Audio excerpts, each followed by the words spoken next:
So I think we've all heard Dana White go on his press conference and talk about how the Sphere card is going to be absolutely amazing. He put $16 million into this card, and that's going to be one of the best cards of all time. But when we look at the card itself and we see all the names on it, it really does kind of contradict what Dana White's talking about. So with that, I've seen multiple MMA content creators talk about how the Sphere card is not going to sell, that really it's only carried by 3 fights on the card, which is the main event, the co-main, and the feature fight, and that overall that this card does not represent the actual $16 million the UFC put into it. Now I wanted to come on here and talk about my overall opinion about the Sphere card, the negatives, the positives, what I think is good about it, what I think is bad about it, provide some counter arguments and maybe bolster some of the main arguments about the Sphere card.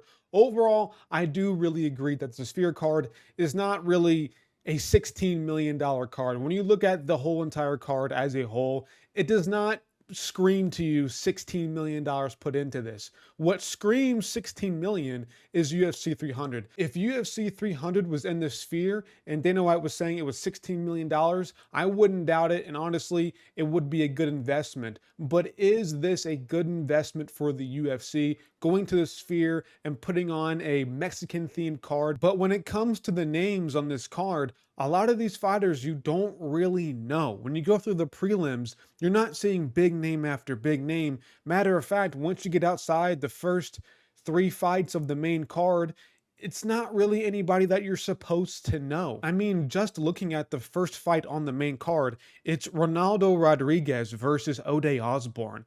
Ode Osbourne has been a perennial loser in the UFC. The guy is 12-7 on a 2-fight losing streak, and he's on the biggest card of the year. The most money put into a card by the UFC, and we have Ode Osbourne on the main card of this pay-per-view. That is abysmal. That should not be the case. And I understand he's fighting Ronaldo Rodriguez, who's a prospect in his own right. And I do think that we should have sometimes some prospects or some guys who can be big names on the main card, but it should be reserved for people who are already an established name, right?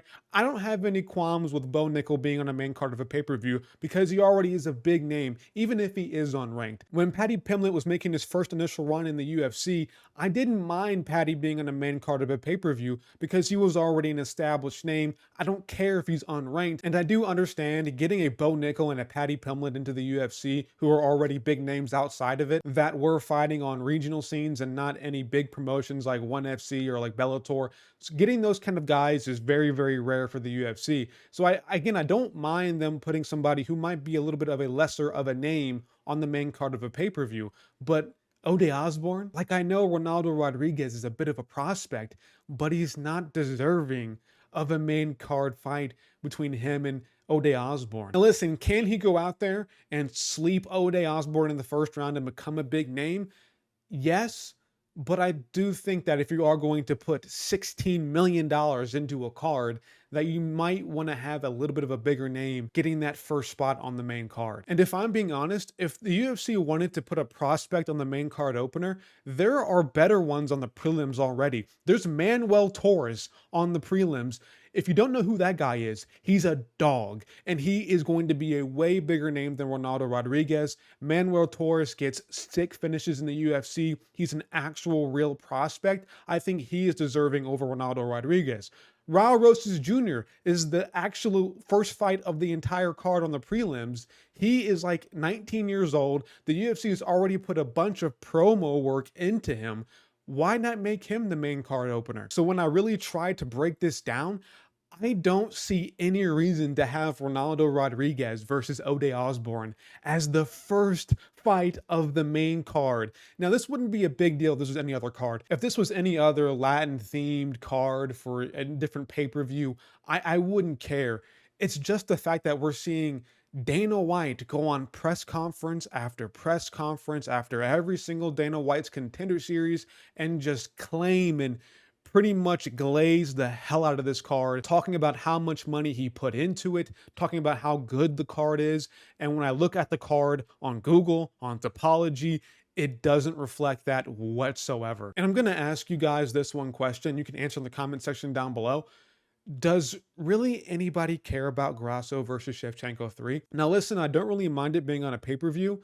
I just think there might have been other fights that could probably replace this and would have been way more entertaining, even if it's not for a championship. I think Grasso versus Shevchenko was great on a fight night. That felt awesome. It made the fight feel important. And I really do feel like having these women's championship fights, and even for the lesser men's championship fights, having them on a fight night makes them feel more valuable. If they're not going to be this huge, massive name and sell out pay per views and really get a bunch of pay per view buys going, putting them on a fight night doesn't seem like a bad idea.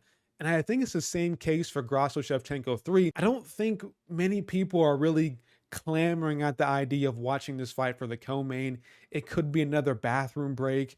I just don't think this fight really adds to the profit that the UFC wants to gain from this. And what I'm trying to say here is that I don't think Grasso Shevchenko is going to create enough pay-per-view buys to even get somewhere close for this card to make a profit. Let's be real here. 16 million. The UFC is losing money on this. Let's be honest here. And this is pretty apparent with how many fights are on the card. There's only 10 fights in total in the entirety of the card, which isn't like extremely low, but it's definitely lower than normal. So already the UFC is trying to skimp out and try to make some money off this card or not lose too much money by having less fights on the entirety of the card. And I guess trying to get bigger fights or bigger names on the card means you have to pay them more, obviously.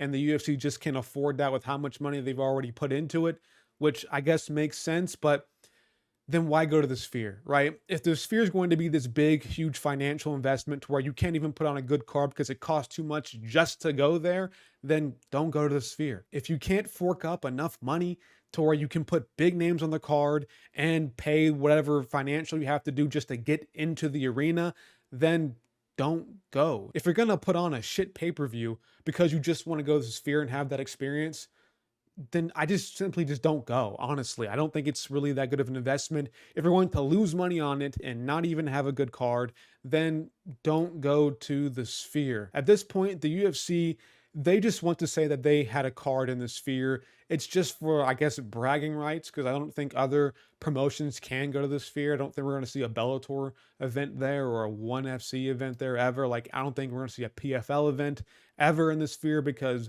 those promotions can't fork up enough money to go to the Sphere. So what this looks like to me is that the UFC is trying to show off the huge fancy chain with their diamonds on it, but I think everybody can see that those diamonds are fake.